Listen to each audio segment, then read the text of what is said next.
Facebook পেজকে কিভাবে delete আমরা আজকে শেখাবো। প্রথমে আপনারা এই আইকনে ক্লিক করবেন, আমরা ক্লিক করলাম। এরপরে সেটিংস অপশনে ক্লিক করবেন, এই সেটিংস ক্লিক করলাম। ক্লিক করে আপনার নিচের দিকে স্ক্রল করে আসবেন।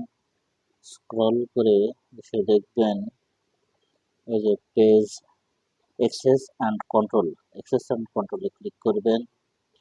ক্লিক করে এখান থেকে এই যে ডিলিট অপশন আছে, এখানে ডিলিট করলে এটা, আনপাবলিশ করে রাখলে এটা। তো আমরা ডিলিট যেহেতু করবো, ডিলিট অপশনে প্রেস করে কন্টিনিউ করলাম।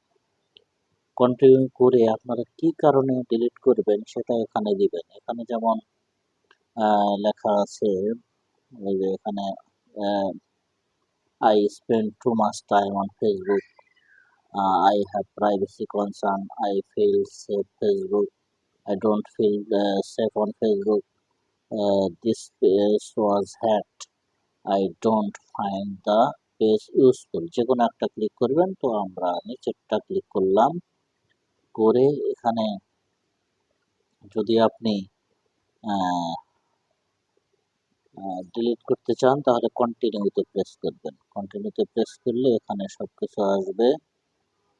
এখানে go to activity log, download information, continue করবেন।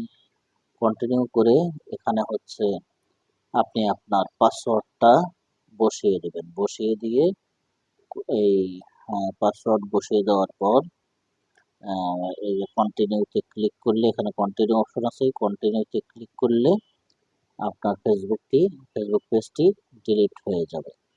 তো ধন্যবাদ সকলকে।